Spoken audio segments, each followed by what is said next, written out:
Bom dia, meu nome é Ana Clara, eu sou engenheira civil e o trabalho foi desenvolvido em conjunto com a Júlia sob orientação do professor Pantoja, também engenheiros civis. O nosso trabalho, ele diz respeito à avaliação de investimento e manutenção de apartamentos nas áreas tombadas em Brasília.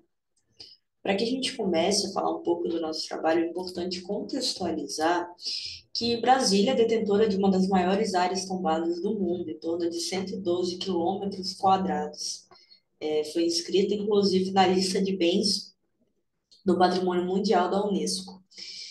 A gente tem como tipologia, a predominante tipologia de imóveis aqui em Brasília, a predominância de apartamento nas áreas residenciais, né? Onde a gente chama de superquadras aqui em Brasília. Bom, sabendo disso, o estudo delimitou uma área dentro do plano piloto, a chamada Asa Norte, e que é o que está sendo apresentado na imagem à esquerda.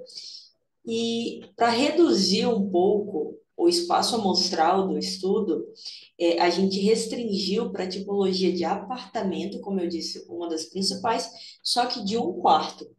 E o objetivo é avaliar a variação da depreciação de imóveis ao longo do tempo por meio da metodologia de Rosheidek, tanto no âmbito global quanto no âmbito pelos sistemas construtivos. Posteriormente, com base nessa amostra que a gente levantou, como eu disse, a gente veio restringindo o nosso espaço amostral, a gente vai fazer um tratamento, inferências estatísticas para obter uma previsibilidade de investimentos futuros para um imóvel novo na mesma região e de mesma tipologia. Então, aqui eu vou adentrar um pouco na coleta de dados, né? A nossa amostra do estudo em questão apresentou 30 imóveis, reiterando, com a tipologia de um quarto na região da Asa Norte, para a definição do plano de amostragem. Para isso, foi necessário o levantamento dos parâmetros específicos dos imóveis avaliados. Quais seriam esses parâmetros?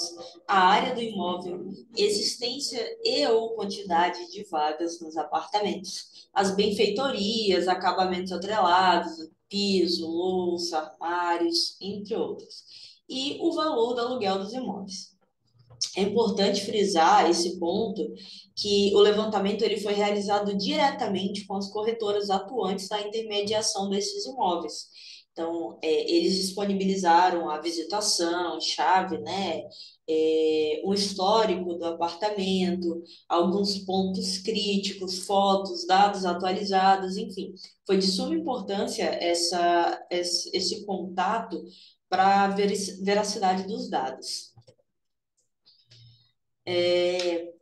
Então, o que a gente fez inicialmente foi mapear em um programa a localização desses dados, né? E dentro dessa localização, aqui do lado esquerdo, é possível observar que a gente tentou abranger toda a região da Asa Norte, né? Não somente um ponto específico. Então, a gente pega desde aqui do final da Asa Norte até o início da Asa Norte, todas essas bolinhas coloridas, elas se tratam de uma amostra que a gente fez, uma visita técnica que a gente fez. A tabela ao lado apresenta esses dados, né? Só que de uma forma, como eu disse, com os parâmetros anteriormente citados desses imóveis que foram levantados. Tratamento e análise de dados. Antes de verificar essa depreciação de fato, sendo um dos nossos objetivos, é imprescindível que a gente faça um tratamento e uma análise de dados, porque a gente vai precisar correlacionar esses imóveis com características semelhantes, então é preciso que a gente tenha essa homogeneização de dados. Então, trouxemos aqui essa citação para validar essa importância, né? Então, em que pese todo o cuidado para que a coleta de dados seja de uma amostra aleatória e representativa, ainda assim existe a possibilidade da ocorrência de outliers na amostra. Então, por mais que a gente tenha restringido a região norte, por mais que a gente tenha restringido para apartamentos de um quarto, tentando amenizar isso, a gente ainda encontra outliers na amostra, que é o que eu vou mostrar agora. Então, o tratamento, assim como requerido na NBR 14653, iniciou com a definição do fator pré-definido pelo estudo de valores de edificação de imóveis, que estabelece intervalos de variação em função da classificação padrão construtivo do imóvel. Só tomar uma água, com licença. Essa variação, ela vai de 1,032 a 1,5. Posteriormente, a gente definiu o fator de localização pela relação do índice fiscal entre o imóvel avaliado e o dado amostral, conforme a fórmula também apresentada no slide. Por fim, atrelado a esses fatores, a gente consegue uma homogeneização.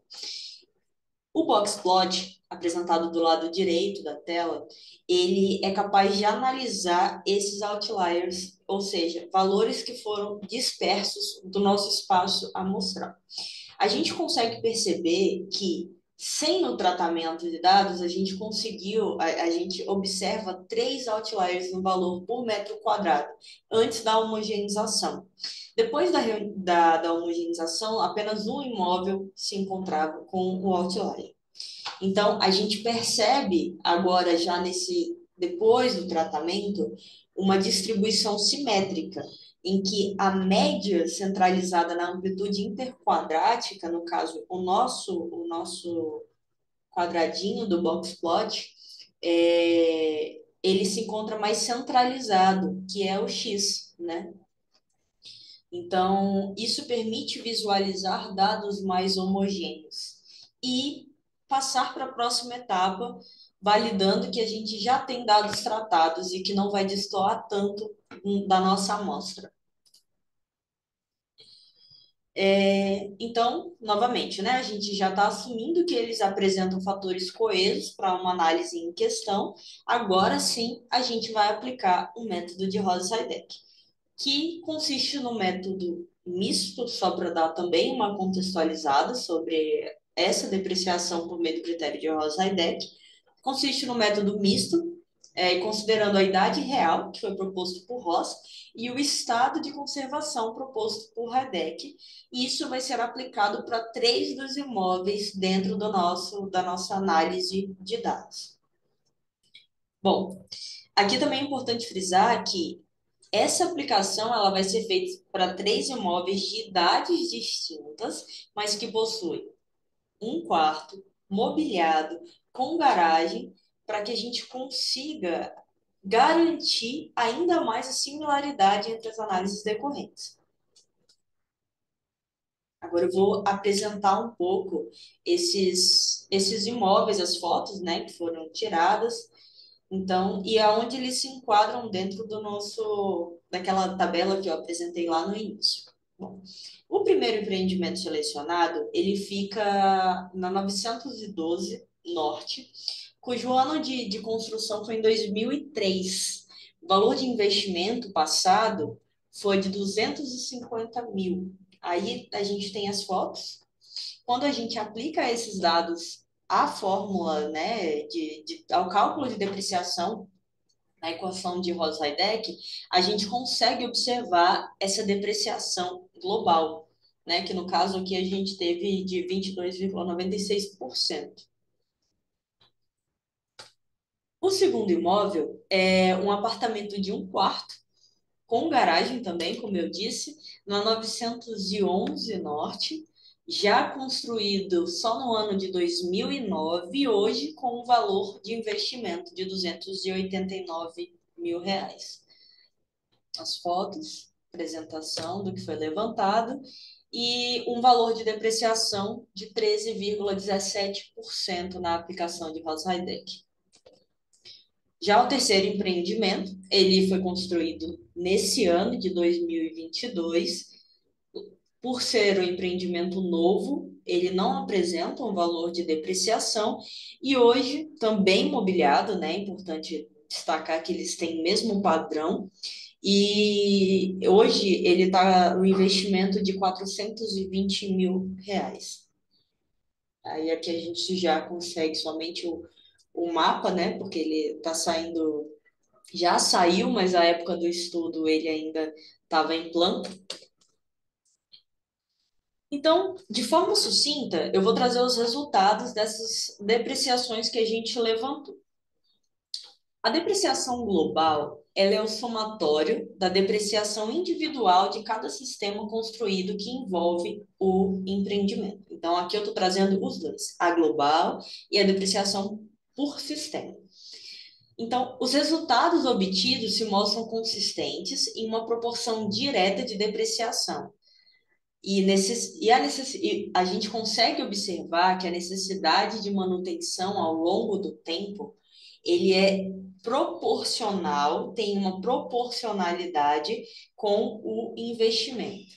Só para ficar mais claro. Os resultados têm uma proporção direta de depreciação e necessidade de manutenção ao longo do tempo, consequentemente, uma proporção inversa do valor total investido e a depreciação global do imóvel. É isso aqui que eu quero dizer. Quanto mais antigo o imóvel é, maior a nossa depreciação global e menor o nosso investimento. E essa relação ela é inversamente proporcional. Quanto menor a minha manutenção, maior o meu valor de investimento. Aqui a mesma relação, aqui na verdade só foi uma depreciação levantada por sistema, né, como eu disse anteriormente. Só um minuto.